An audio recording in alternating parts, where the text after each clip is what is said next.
Mark Z from Longfellow Staffing. Always great to have you back, Mark.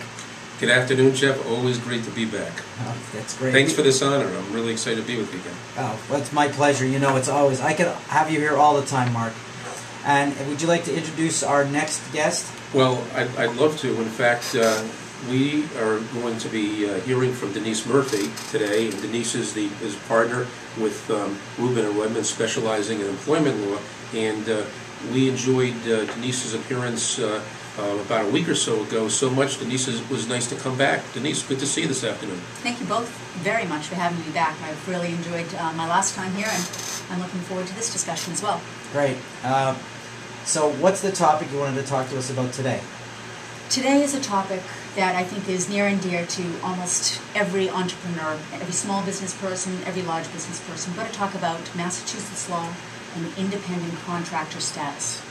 As a simple fact, the Massachusetts law has completely eliminated independent contractors.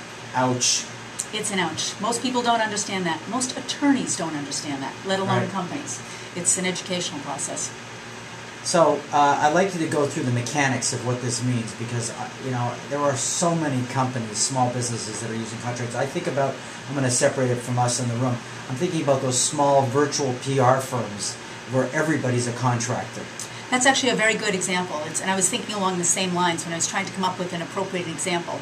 Most particularly, let's talk about a marketing firm that Right. hires graphic design artists to create their marketing pieces. And they hire them as independent contractors. And they think because the independent contractors, these graphic design artists, can work in their homes, they can work off hours, they create their own schedule, and as long as they finish the product, they really don't care when they come in.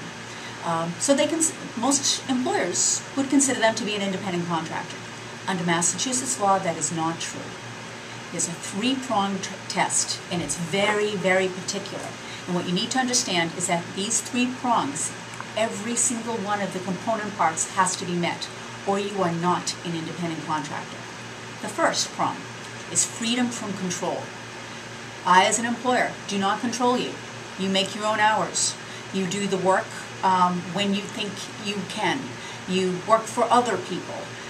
I don't control your vacation time. I don't control your lunch breaks. I don't control your meal breaks. I don't control the hours that you come in to work or when you do the work, as long as it's done.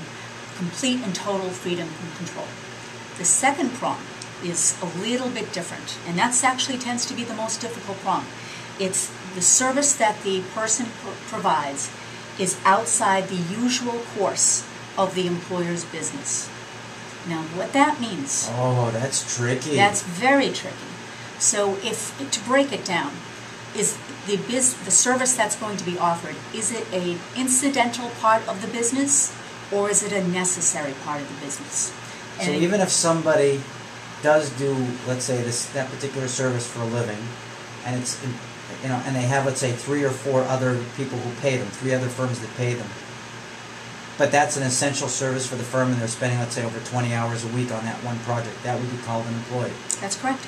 Wow. That's correct. That is really, somebody's squeezing to get more tax money. Well, this has been in effect for quite a long time. In fact, when it first came out, it was even more confusing.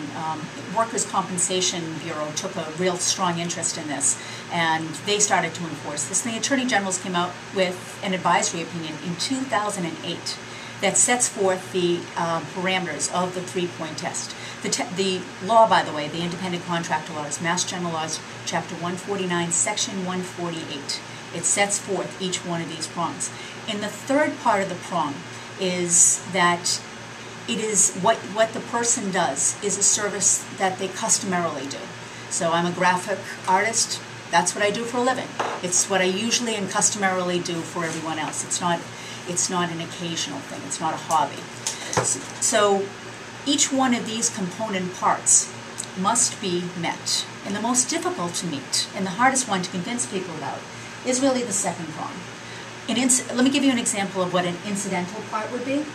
If you have a company, let's take our marketing company, and you realize that you really want to make sure that you get your proofs to your hardcover copies, your hard copies of proofs to your customers and your clients. So you hire a bicycle messenger to get those across town. That bicycle messenger service is incidental to the marketing service. It's not a necessary component part. It helps get the product to where it needs to go, but it's Right. not a component part. Right. However, the graphic design artist certainly would be. Another